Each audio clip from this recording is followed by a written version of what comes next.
में जब से चुनाव आयोग ने मतदाता सूची को अपडेट करने के लिए एसआईआर सिस्टम के थ्रू वोटर वेरिफिकेशन का आदेश दिया है, तब से लगातार बिहार में सियासी घमासान मचा है, जहां एक और विपक्षी पार्टियां कह रही हैं कि तमाम नागरिकों को उनकी नागरिकता से वंचित करना, उनके वोट के अधिकार से वंचित करने की कोशिश कर रहा है चुनाव आयोग और साथ ही साथ सत्तारूढ़ पार्टी।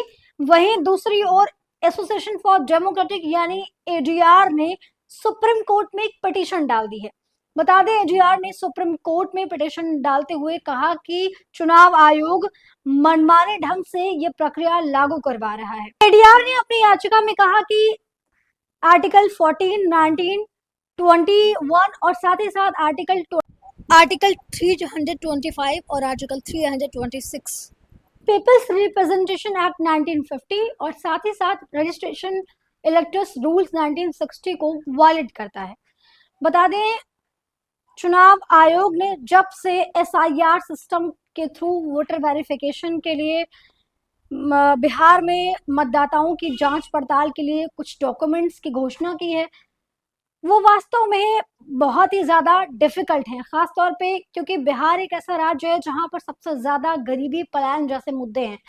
यहाँ पर कम से कम 28 जिले ऐसे हैं जो बाढ़ से प्रभावित क्षेत्र हैं। ऐसे में लोगों के पास खास तौर पे ऐसे पिछड़े लोगों के पास जो दलित हैं, ओबीसी हैं, एसटी हैं, एससी हैं या माइनॉरिटी हैं या फिर गरीब वंचित हैं, तो उनके पास ऐसे डॉक्यूमेंट्स कहाँ से आएंगे।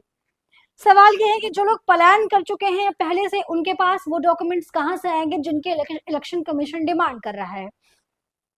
उसमें से आधार कार्ड, पैन कार्ड, साथ ही साथ पासपोर्ट, लाइसेंस जैसे जो बेसिक वेरिफिकेशन के लिए डॉक्यूमेंट होते हैं, वो भी चुनाव आयोग ने अमान्य कर दिया है। तो एडीआर का साफ तौर पे कहना है कि चुनाव आयोग कहीं ना कहीं अपने मनमाने ढंग से इस प्रक्रिया को लागू कराकर लाखों मतदाताओं को मतदान से वंचित करना चाहता है। इलेक्शन कमीशन के खिलाफ सुप्रीम कोर्ट में एडीआर ने अपनी याचिका दाखिल कर दी है। अब सुप्रीम कोर्ट या एडीआर की इस याचिका पर क्या एक्शन लेता है इलेक्शन कमीशन के खिलाफ, ये तो देखने वाली बात होगी। बहरहाल इस मामले से जुड़ी जो भी अपडेट आएगी हम आप तक साझा करते रहेंगे। देखते रहिए दी खबर जंक्शन। धन्यवाद।